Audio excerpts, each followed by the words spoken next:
Welcome to Breaking Barriers. You know your path. We know the obstacles, and we can teach you how to tear them down. And now your host, CEO and founder of Adapting Social, John Vigero. All right, guys, welcome back to another episode of Breaking Barriers. We have a husband and wife dynamic duo team over here from K&J Design and Trifecta Home Furniture. And with us, we have Kristy and JJ. First off, we're so grateful to have you guys on the podcast.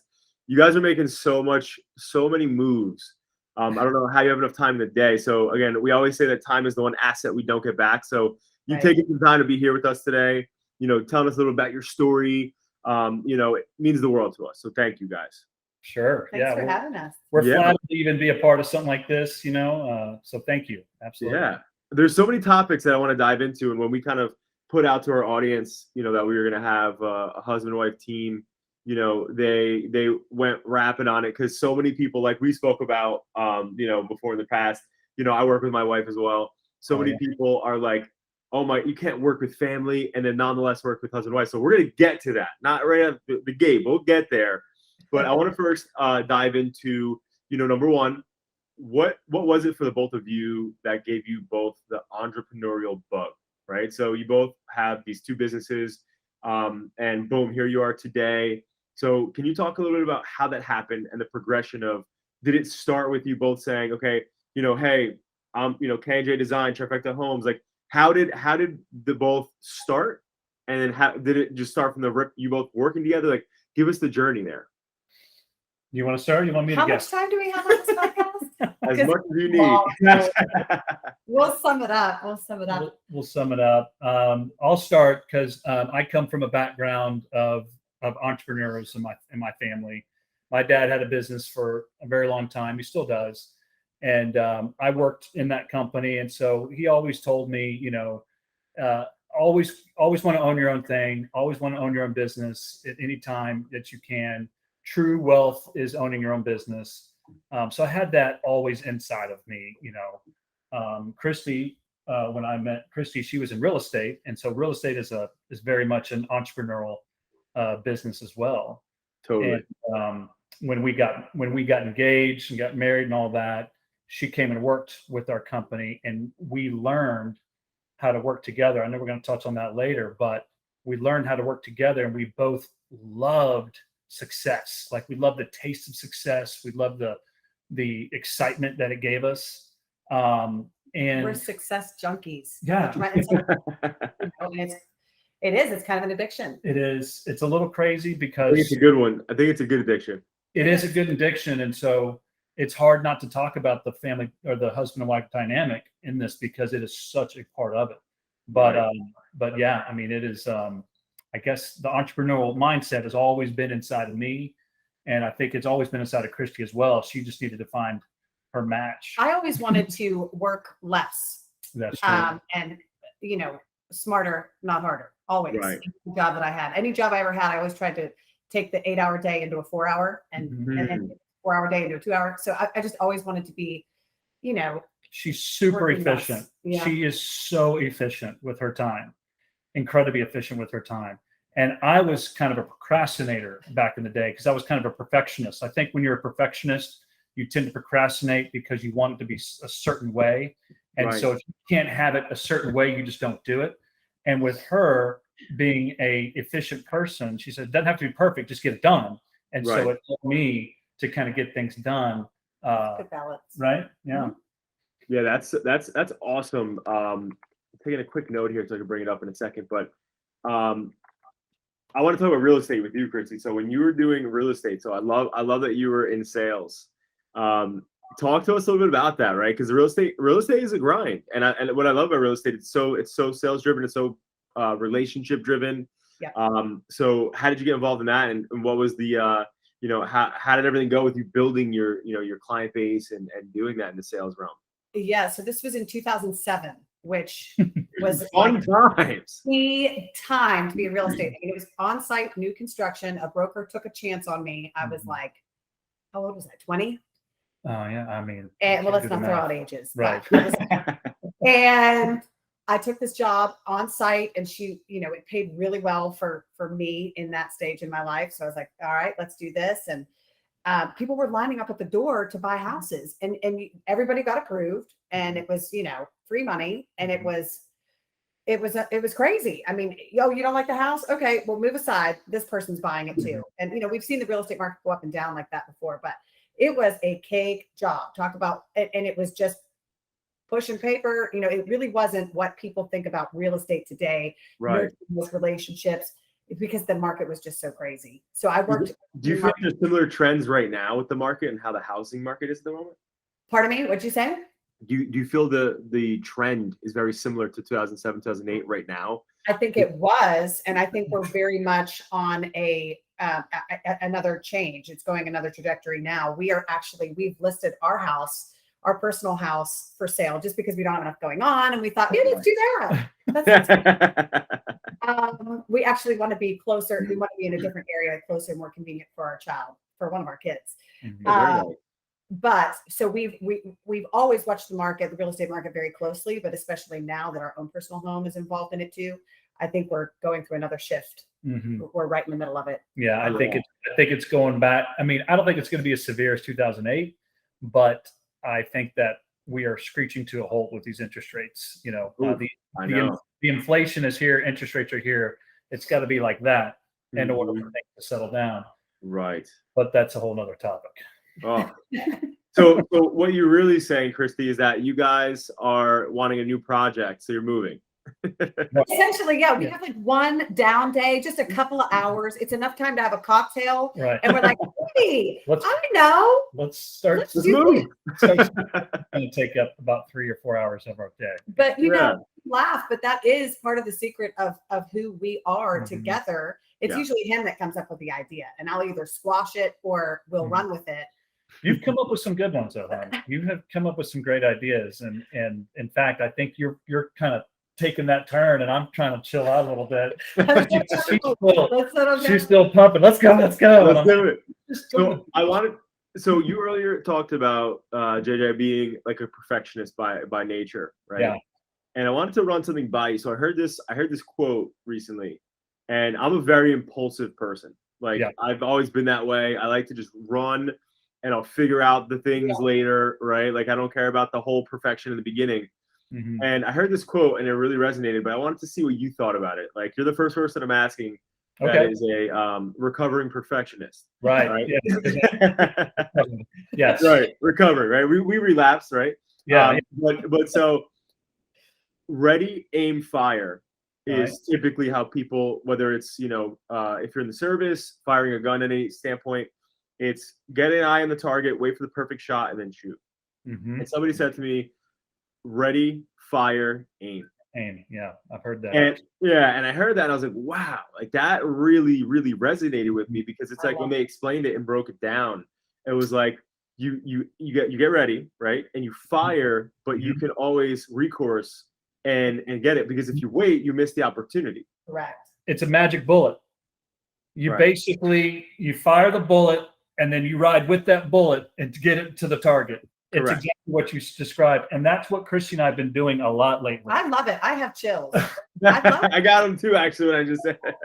It's so simple. And it's like, oh, yeah, that's what we do. We're right in the middle of one right now. We are opening up a location in Jacksonville, Florida. We know nothing about Jacksonville, Florida. We've never been to Jacksonville, Florida. Never even set foot in the city. You're right. You're right. We did like an hour of research. Yeah, we did a little bit of research. We figured there's enough people there. It's Florida. Everything's happening in Florida. Let's sign in a building fell in our lap. It's 30,000 square feet. It's month to month. Let's just do it. Yeah, month to month for that size is rare. It's huge. So it is a ready, fire, aim type of situation, and we're just gonna wing it and see what happens. So yeah, I love that. And we've been doing that lately for the past 5 years, I think, that we've been doing that. Yeah, I mean, as we've gotten more mature in our business and knowing their calculated risk, it's not like, ooh, I joke all the time that I'm going to open up an iced tea shop. Where we lived in Florida, there was no iced tea. You couldn't do a drive-through and get a drink ever. Yeah. And so I always threatened to open up an iced tea shop too. He's like, "There's no money in that." I'm like, "Well, you're right, but it's not like we're doing things out of our normal It's principle. We're not going way off and doing something weird. We're in our lane, but Right. making risks that most people, when we talk to people, we tell them like what we're doing. They're astonished. They think, how can you put more on your plate? And I honestly believe when you have a partner in business that is as close to you as your wife or your husband, Mm-hmm. you can make these decisions. You can do these things a lot easier than just a guy, who, has a job or a business and his wife does something completely different.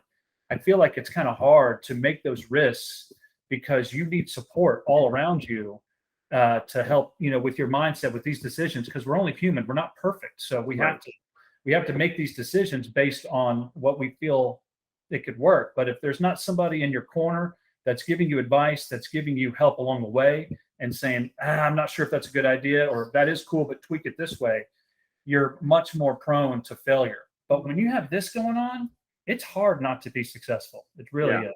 Yeah, I would definitely agree with that. And I've seen that just in myself and my wife, as well as just clients that have great partnerships, even if it's family related, right? And not necessarily husband and wife, but just people who are on the same wavelength and also are a counterbalance to each other. Yeah. I think it's so important to have that yin yang. Yes. Because, again, there's the, person wants to run out and do everything. There's a person's like, okay, let's do it, but let's figure out how to do it the right way. Right. So. And that's what happens. And I've come up with the crazy ideas and she's been the voice of reason. And then it's also been the other way around. And it's been great. Right? So one of the questions we got too. So how many children do you guys have? We have 3 kids and a little fur dog. He's on the lot. He's new. We have 3 boys. Have enough going on. I'm like, that's a great idea. Yeah, Get a dog. Perfect. We have 3 boys. They're 8, 6, and 4. We did not plan that. That just happened that way. And they're all within a month of each other, if not a couple of days of birthdays. But our youngest is autistic. So that's a whole other challenge. Yeah. And our work day is actually very small. It's from basically 8:40 until about 3 p.m. max. After that, and before that, it's family time. Right. So, until we put them to bed, and then we go back to work for a few hours. Right. Back to the real stuff. Back to the business. But so wow, so that opens up whole new line of questions. So my cousin actually has autism. And growing up, was around that a lot. And where I'm from in Brick, it's actually a major area for autism and autistic kids and even grownups that are autistic. And so I grew up around it. And we've done a lot of nonprofit work with that community. And so I know it very well. And I also know, how much goes into the work that you guys have to do. Right. And so now, wow, like my level of respect for you guys just like quadrupled in a second. Holy smokes. My question just literally got derailed and went to a whole other level right now. But so how do you guys, so I love it. You kind of just answered it, but I want to go into like the theory of it. So obviously you have 3 kids, right? Which God bless. And so talk to me a little bit about when you guys started to really scale and you started to really get that taste of success and you're making moves. Again, every business on the planet, no matter what, you'll have days where they're longer. Sometimes you have the hiccups. Sometimes you have this, that, whatever happened.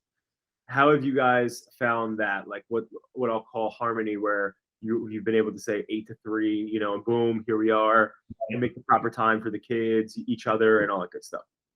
Well, I'll say that from day one, it has been a prayer to Lord Jesus, please get us in a business where we can hang out with our kids and raise our family. Right. That has been a prayer since day one. And some days I'm like, give me a business where I can get away from my kids. Get me on the road. Just 1 day a year I say that, but throw in some travel where we can go on business trips here and there. But honestly, it has been that way. And so we have focused our business to be a slave to us and not us be a slave to the business. So I truly believe that we could be 10, 15 times more successful than we are right now. But our family and our time is far more important to us than the success and all that. Right. Even though we're looking at the success, we're just dying for it. But it cannot come in between our joy and our happiness with our children. I mean, we delight in our kids. We love them. We have a good time with them. We try to travel with them as much as we can. These are cool boys. I mean, they're really kids. And I'm really wanting to raise awesome, cool guys. And I'm so afraid. I mean, look at what's going on in this world right now, everything going on with kids. I am scared to death that we're going to have, children that are troubled. I don't want to get so rich and successful that they become one of those rich kids, that you see. And it just scares me to death. So we're really hyper-focused on work-life balance as much as we can. And honestly, and this is the other cool part about working with your wife or your husband, is because when that email comes in, when that phone call comes in, and it's important, you know how important it is. So wife, go ahead and take that call. I got the kids. You go ahead and take that call because that's an opportunity that we need to jump on. If it's the other way around, there's resentment involved when you're owning your own business, running your own thing. If your wife or your husband is not involved in the business, they see it as like, you're just escaping into your work, or you're just trying to, focus on your work more than your family. We're here. Where are you? And all that. I've seen friends and family members have those accusations towards each other in those moments. And it causes flack. It causes so much strife. And so, so we're very careful about, making sure that, if there's arguments, Kristy and I argue all the time. I mean, my goodness, we're both very passionate. What are you talking about? We don't argue. I know. Just shut up and listen to me. So me being the spiritual leader of our family, I'm just kidding, but me being the hyper focused on making sure everything's cool. Anytime in the beginnings, because in the beginnings it was tough, learning how to be a husband and also work with your wife, because we worked together since day one, even before we got married. And so I always took it upon myself, whenever there's an argument, whenever there's a fight, put everything aside, focus on your wife, find out what the problem is, get to the root of it, address it, and apologize, because it's always my fault. I mean, that's how it goes. Apologize for my actions in the situation, dismiss hers, and move on. Key to success right there. Extremely important. That is the secret to it. You're always wrong. She's always right. That's how one thing. So first off, there's a lot of uncovered there, and I think a lot of people that are listening in, just it's important what's being talked about, right? And I think we actually had this conversation recently where if you're having trouble at home, right, and that's going to mess with a majority of your life, right? And then if you have trouble with work, then that messes with the other majority of your life, right? And one of the things that we used to say here at Adapting, at least, was having work-life integration, where we integrate work into our lives, right?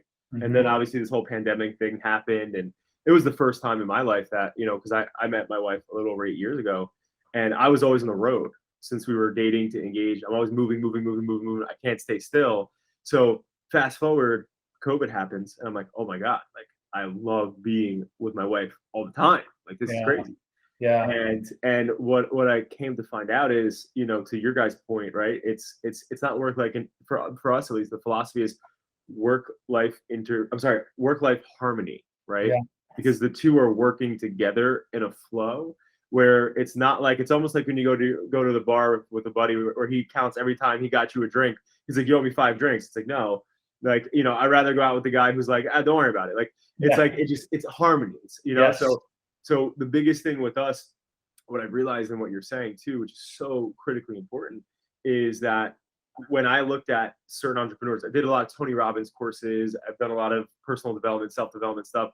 And I think one of the ones that kicked my ass the most was Tony Robbins, when he sits there and he makes you, again, just like the whole thing for ready, fire, aim. It sounds so obvious. It's like, okay, that makes so much sense. It's what we do. But he makes you feel like a total idiot, like when you think about something in a certain way. And one of the things that he said was, the more that you build and grow in your career and whatever else you're doing, you start to value time way more than money. Yeah. Right. Yeah. And putting the right practices, procedures, all that stuff in place, because at the end of the day, when you have kids, one of the biggest things that they need is not money, it's your time. And so it's wild. And right now, my wife and I are pregnant. We just got pregnant after our 3.5, almost 4-year journey of trying to have kids. And so God finally blessed us. We're elated with it. But now I'm in the mode of like thinking about all this, right? Because I grew up in a household where, money wasn't, a thing. We're always paycheck to paycheck, my family. Same. And so So you grow up in that household, and again, my parents aren't very financially literate, and don't think above and beyond. It's just like, okay, we're gonna coast, and this is fine, this is comfortable. And so when you think about what you said, you want to raise some awesome dudes, who are gonna be, badasses in the world, and essentially make the world their oyster, right? It's like, what does that take? Because I heard the saying that strong men essentially create weak men, because the strong men make easy times. And so, but like, it's that reverse engineering of it that like I'm really trying to dive deep into, where it's like, it's tough. The struggles that we all went through on this podcast, right, is like why we have this hunger, right? And it's like bestowing that while having a sexy ass house that they live in. And see that you guys are crushing it. That's exactly what I'm worried about. I'm worried that they're going to get so comfortable with this and think that this is just given to them. But it's also great to teach them. I mean, Knox is 8, so he's learning about the business, learning about what it takes to run a business. They all want to work at Trifecta. Even the autistic one that only says 300 words. He just does what his brothers want. Reads our hat, Trifecta home furniture. He reads it. So it's. Oh, I love it. And we're just always talking about business. It's easy to. When I was growing up, there was no business. It was like we'd see these big houses. What do those people do? Oh, they're doctors and lawyers. Yeah. No, they're not. They do great, but so it's just it's interesting how we're raising our kids a little bit more. We're always talking about we're involving them in the money, like letting them know how much we're making and letting them know how much things cost, and trying to teach them, as much as we can as we're learning. Because brother, let me tell you something. We don't know what we're doing. Right. we are winging this thing. We are learning as we go. We are hiring guys like you to help us grow. And, it's we know how to make a room look good with furniture. Right. We can do that. Right. And that was also a learned skill. But as we grow, we're learning more and teaching our boys these fundamentals. Your hunger for success shifts from getting the big house and the cool car to, making sure that your family is taken care of. And, I want them to struggle, like you said, because strong men create weak men. You're right. So I'm trying to create struggles for them so that they understand, We don't feed them on Tuesdays and Thursdays. That's right. I forgot. We sleep outside with the dogs. That's correct. We actually blindfold them and drop them off in the woods and see if they can get themselves home. And just to actually, when you said that, to clarify that quote, so it was the quote read, "Strong men create easy times create weak men." There you go. Instead of the direct correlation, but I think one of the things though, and this is a very powerful thing, like and I know a lot of people that listen in are entrepreneurs, people looking for personal development and all that stuff, and a lot of them have kids, and I think one of the biggest challenges comes down to things like this, right? Where it's like how because there's no, at the end of the day, it's funny, you go to a doctor, it's called a practice for a reason, right? Because there's no set in stone. Technically things change, the body evolves, things go different, whatever. And it's like parenting is a practice too. It's always a business, right? But definitely, I really appreciate you guys diving deep into that. So if you can, let's touch on the dynamic duo of how you guys operate best together. So I know you kind of spoke a little bit about it and saying, so if you guys have an argument, lay it on the table, get it out there. But for what advice would you give people who are, whether it's, let's just say a couple, right, that's working together? What advice? And I want to hear Kristy go first, and then you go second with what advice you have for women out there in the couple, and then what you have for the men out there, JJ. All right. Don't do it. No, I'm just kidding. Do it. And I think you just have to find somebody that is your yang, so that you guys can be the yin and the yang. you gotta make sure your picker is on, and that you're going for the same goal. You've got to be both of you trying to get to the same endpoint. Otherwise, you're not going to be focused enough to be able to reach any goals. Mm-hmm. You often say about how, we get the best and worst of each other all day long. And that's so great. That's just really great. That you can achieve a goal together. You can also mess up together. It's a combined effort. So you don't have to shoulder 100% of it. That's so powerful. I love that quote, JJ. That's actually super fire. Because I think a lot of times people look at that as a negative. But that's such a positive to be able to experience that person in all of their like moods, this, that, whatever, everything. And that's powerful. So thank you for that, Kristy, for sharing that. And how about you? I don't know if she just kind of gave yours away right there. Got plenty more, my friend. Okay. I got more. The best and worst of each other all day long. Most people, when they don't work together, they have an argument in the morning, and the husband's like, "Look, I can't talk about this anymore. I got to go to work. I'm going to be late," and he's gone. Right. And the wife is sitting there, holding that fight in her heart. And women are delicate, and men can just forget about it, move on, and bury it down deep and whatever, and move on. And it's horrible I hate that for some wives that have to have that world, where, they have the big argument and it just breaks down the relationship. I always say that if you can work with your wife, it is the absolute best thing for your marriage, because you get to work on your relationship together all day long. You get to grow together and become best friends. This is my best friend. Like, I cannot imagine my life without this woman. And we get in arguments, and they're bad, bro. I mean, they get hard, crazy. Yeah.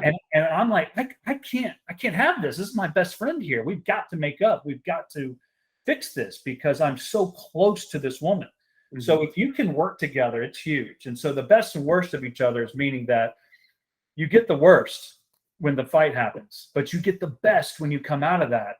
You become stronger because these calluses on your hands when you rip a muscle, man, it becomes stronger after a while. So that's what we're doing every day. Well, and it's only 30 minutes of staying mad. You can't stay mad all day. You got work to do. Right. You gotta bring it back together. Unless you're a couple of grudge holders. If you've got two people that hold a grudge and are waiting for the other person to apologize, you can't get much done all day. You can't be that way. Oh yeah, you're done in that case. You got to apologize. You've got to own up. You got to say, look, you know what? Here's my fault in the process. Here's clearly what I did wrong, and own it. And when you do that, especially this is what I know about women. This is the only woman I've really ever known. So with her, and I'm like 20 women wrapped up in one. Gotta give JJ a run for his money, right? Slightly schizo. A little schizo. But with us, I have to be the one to initiate. I have to be the one to say, look, I'm sorry. Let's move forward. What did I do? If here's what I think I did wrong, please tell me if there was something more, to it. And, I know you're upset about the dish in the sink, but that's not really what you're upset about. You're upset about something else. Let's find that. Let's get to the root cause. Let's do it. But again, if you can work with your wife or your husband, it is awesome because it's such a relationship builder. And that is the best thing you can give your kids, by the way. The best gift you can give your children is a great relationship with your spouse. It is the best gift. They're going to grow up and look at that, and they're going to desire that, and they're going to want the best. So I don't know if that's it or what, but that's so powerful. It's funny. So each relationship obviously has its own unique twists and turns, right? And I think that one of the things that I've learned in just like leadership training and leadership academies I've been through is like high level performing teams, right? Putting aside a relationship that is a couple, right? High performing teams in most cases, like in corporate America, it's known as it's wrong to argue or to like get really, let's use the words ugly if you're pissed off, right? And there's this one client that we work with, and they're also huge mentors to us, but it's called Next Jump, and they're based out of New York. Essentially, they train HR. They have all these amazing things they do with companies, but They work with like some huge, like Samsung, all these major brands. But essentially, what we've learned over the past couple of years in working with them is the co-CEOs that run this. They're not a couple, but one of the things that they talk about is how they allow each other the room and space to argue their absolute fucking faces off. Yeah. And when I say that, I mean, like there were times when we were in training and she said that she threw something at him in their office while they were arguing. And it's like, you know, and in most cases, like everybody in the room, like the room that we had this training in, there was Samsung, there was the British Royal Navy, like major ranking people in there, the US Army, like major people. And we're all sitting in the room learning from these two people. And we're like, holy crap. Like, Wow. Like that's like, wait, that's okay? Like, because you don't grow up, you grow up to learn that like you don't give somebody real transparent feedback because it's gonna hurt their feelings. Right. And you know, you grow up where it's like if you're really upset and pissed about something, you don't go and blow your steam off at that person. You kind of just whatever, bury it, like you said. So one of the things that I just wanted to add to what you're saying, and I think is so healthy. It creates a trust.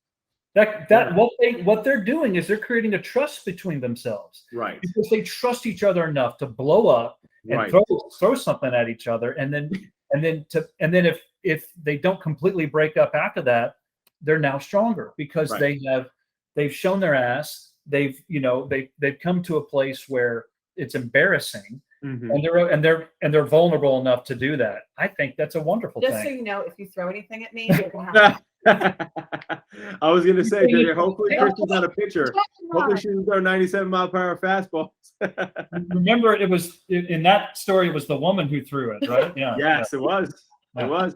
Yeah. But also too, for people listening in this scenario, like I think it's so. I just want to end off with that note, just saying that I think it's so healthy that people do that. They can be real. They could be building that trust, like you said. That's so important.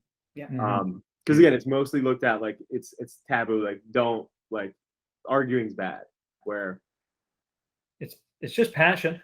Yeah, it's just passion about what you're doing. You know? Mm-hmm. So I think it's a great thing to a certain degree. Right. So all right, so we're gonna shift gears here. So as we get towards the end, this is where I put you guys on the spot. Oh, we weren't on the spot already. All right. I hope. We're digging deeper though. We're going deeper here. Okay. So I'm gonna start crying. There's a series of 2 questions. You gonna cry? So there's a series of 2 questions we're gonna dive into here. Okay. All right. So who would like to go first? It doesn't matter. All right, I'm gonna start. You pick. All right. So we'll go with Kristy first. So okay. So first things first. So the bold series will ask you the first question first and let you answer after. And then the second question, I'll have you go first and then have her go after. Okay. So the first question I have is throughout, your life, right? And I want this to be something that's not particular. It could be business related, but it could be just overall life, business, the whole thing related. Has there been any sort of adage, quote, or anything? It could be a Kristy original, right? Anything that you have seen or picked up, over the years that you're like, wow, like this really resonates with me when I hear this. Yes. What you got for us? It is do what you do and do it better than anyone else. Ooh, I love that. And I learned that on a room key card when JJ and I were traveling together. It was on a room key, and just hit me like a ton of bricks. And it's interesting because we only had K&J Design Group at that time. We didn't have Trifecta. That's right. And since we've had Trifecta, it's a wonderful concept. People love it, and it's been like anything great, copied. And so this phrase has come into my brain hundreds of times over the last years, even, and more every day with other people that are coming up doing this concept. It's just, I just got to keep doing it better than anybody else. That's what you've just got to do. So that would be the one thing that sticks with me. That's powerful. And just to kind of dive a little bit deeper in on what you said, Picasso's famous quote, do you guys know what that is? His most famous quote of all time is a good artist copy, but great artists steal. Picasso direct. Wow. Huh. Yeah. Yeah. So how about for you, JJ? Oh, this is what this is just a life quote that I told Kristy during a breakup. Mhm. So we dated. Oh, I'm not going to get into Oh, it. it's a whole nother podcast. I'm not going to get into the whole thing, but we were in a situation where she had broken up with me because I wasn't enough. It wasn't. I wasn't the man that I'm going to be yet. Let's put it that way. Mm. And you talked about perfectionism. This chick was perfectionist to a whole nother level. And I remember saying to her, I said, look, and this is straight from Jesus into my brain, because I did not, I mean, I'm the one who spoke it, but I can't take credit for this.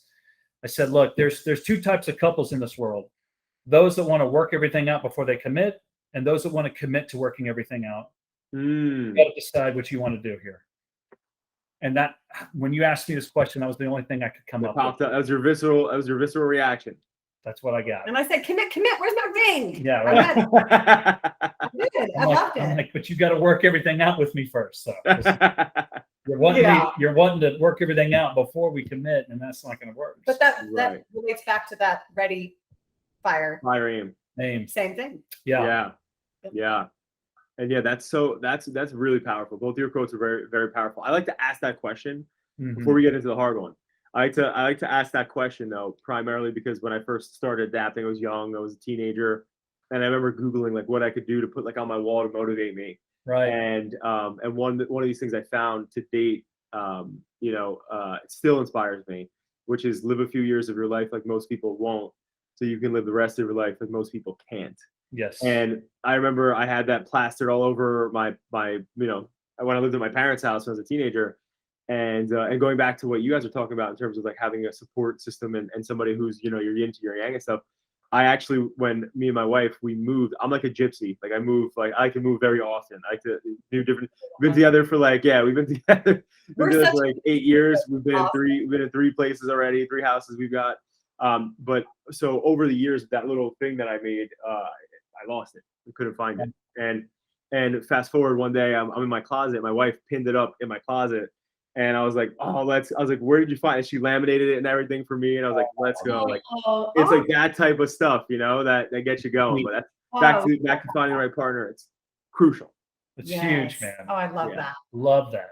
Yeah. She's supportive of you and she understands you and understands what your drive is. And she's supportive of that. That's awesome, man. Yeah. That's huge. It's fantastic. Yeah. God blessed us. God bless us all on this podcast. So. Right. And so so speaking of the big man upstairs, right? This question I'm about to ask is based off of a project I did in high school. Okay. In full transparency, did not go to college, started this in high school and just kept going, right? So this was like, so literally this was like my training, but we had this one thing and I never forgot it because I remember how much it just like blew my mind when I started to think about it. But there was a history teacher talking about history. And talking about how history repeats itself, blah, blah. And he's like, history,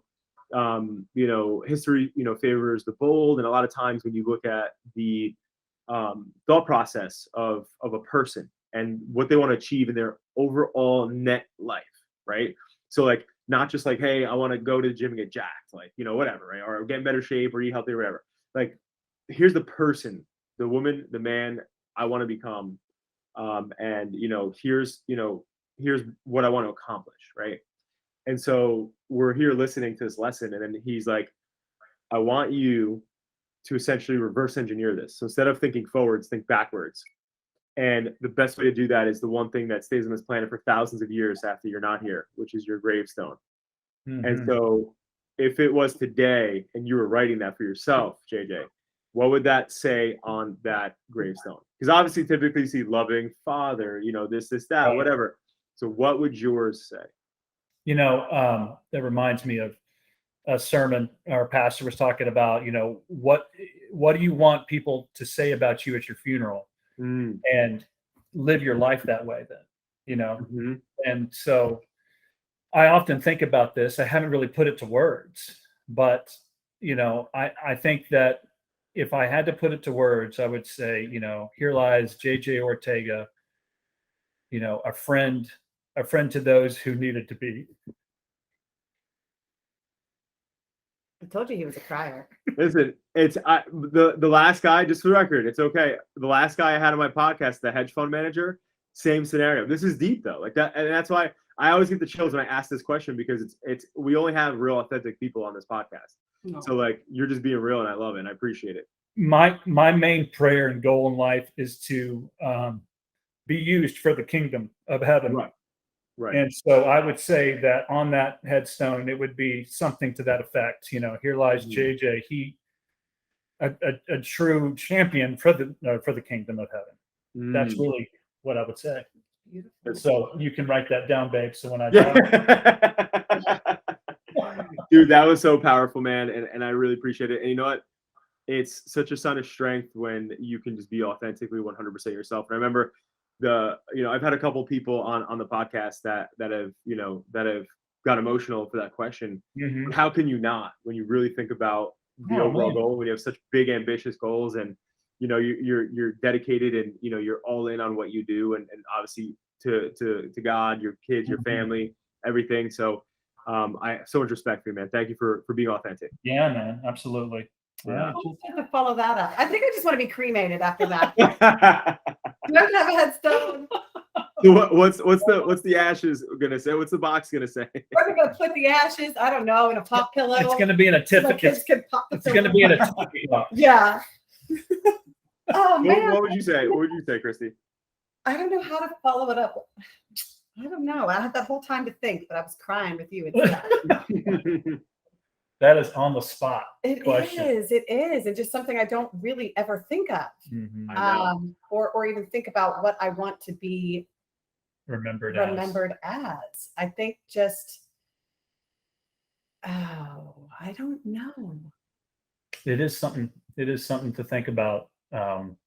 Won't you be writing it though? So you should say what's I should have, in this case, since you guys are a couple, I should have reversed it. I know. I'm gonna put it back on you and say, what are you gonna put on my tombstone? Man. I really don't know. I mean, Yeah. Kristy doesn't think that far ahead. I don't. That's up for the record, that's how I am.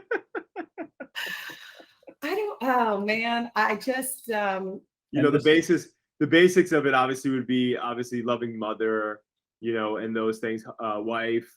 And so, is there anything else outside of those normal things, obviously, that you inherently are, that you just think that normal girl that kicks some ass around? That's Yeah. Yeah. Here lies Kristy. She kicked ass to the last day. To the last second, she gave it hell. Your kid was like, what's happening to my mom? What are you talking about? What's everybody talking about? I want to be just remembered for being, I'm known as, I'm living here, as somebody who's pretty feisty, who's pretty, I'm a go-getter. I'm a make it happen type of gal. Mm-hmm. So I think, and in that same, you can still be strong and feisty like that and still be a loving mom and friend and wife. Right. You can do all of it. You Right. can do all of it. In fact, I had a conversation with my friend the other day, and I was explaining to her about how, man, I've really lost my diet again. Like I was focused on it, and now I've just, one meal, and then I'm like, forget it. Yeah, I'm having Doritos too. And yeah, I'm gonna have fine. And I, just snowballs.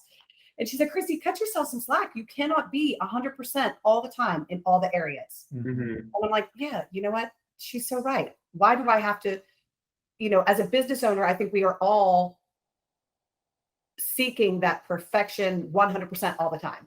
And it's not realistic. And if you do, you're going to burn out. You're going to burn out and you're going to be angry.